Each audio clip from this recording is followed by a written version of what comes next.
Today you're going to learn how to build the volley of arrows bow that rains down arrows on your enemies, as well as the blazing trail. Burn everything! Alright, we're going to start off with the volley of arrows bow. Before we get into the command blocks, the first thing I want us to do is to get a structure block. If you don't know how to do that, we're going to do /give at s structure underscore block. Once you get it, go ahead and place that down and go to the inside here, and we're going to change the size and the offset. I want you to set the size to 5 for the X, 1 for the Y, and 5 for the Z. Then on the offset, I want you to put the Z to -5, or it could be +4. The X could be -5 or +4, but I want you to basically take the bounding area and move it off to the side like I did here. Doesn't matter which direction you do it in, as long as you have a flat area here that your bounding box is over. Once you get that set up like that, you're going to fly up above it, and you're going to just fill this thing in with arrows. I want you to make probably at least like 30 arrows in this thing, right? Probably a really good time for a montage.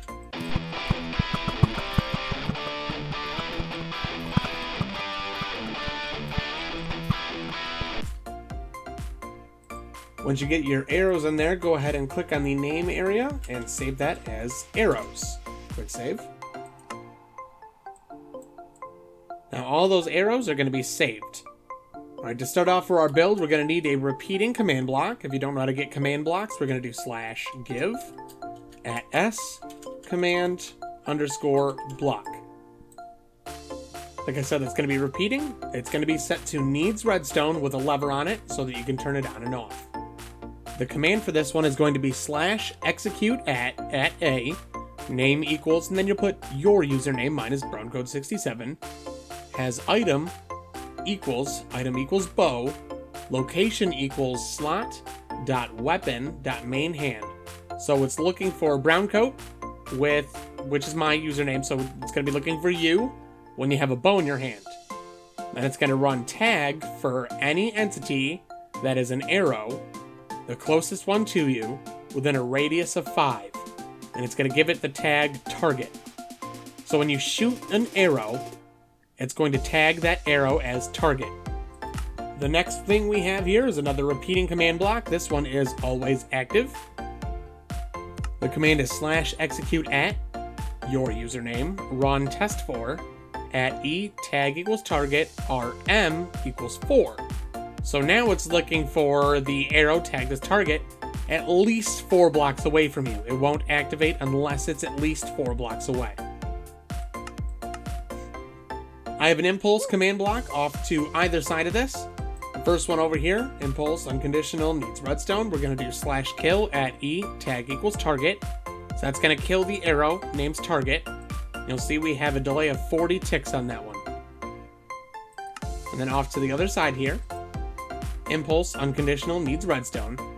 We're going to do /execute at your username, positioned _9 _15, which is in front of you and up above you. Run summon armor stand named volley ~2 ~.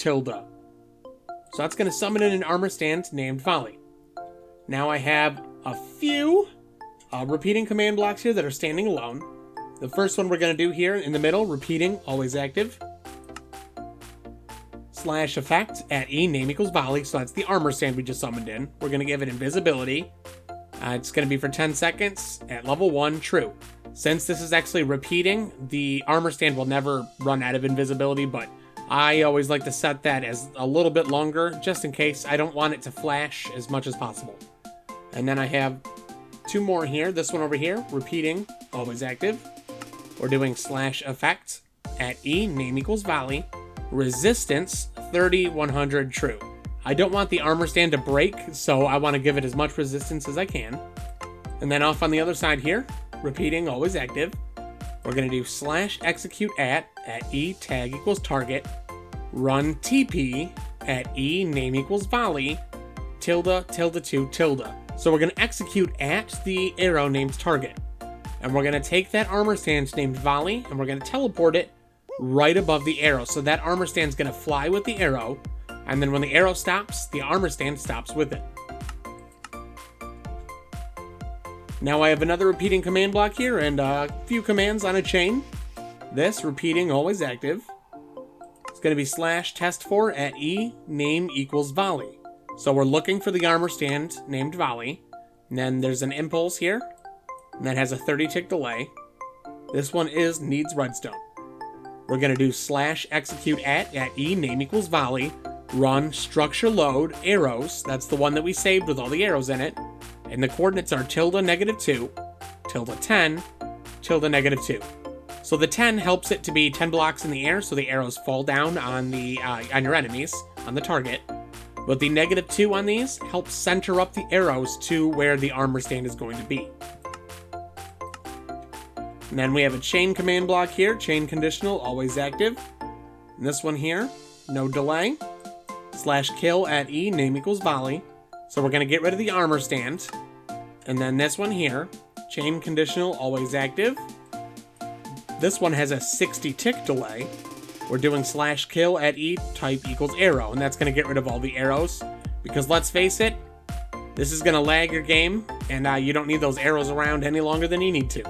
So just like that, go ahead and turn that on. Pull out a bow from the creative menu and give it a go. Alright, so the blazing trail, we're going to start off with a repeating command block. It's got a lever on it. That means it's going to need redstone.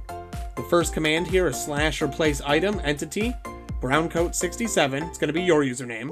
slot.hotbar 1 keep warped button 1.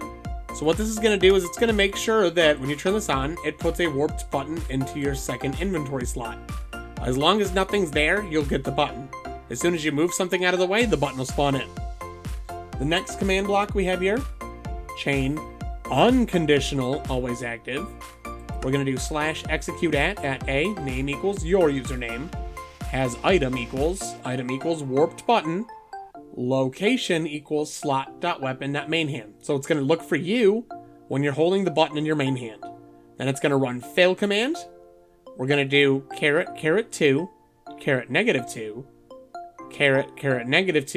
**-3. Fire 0, replace air.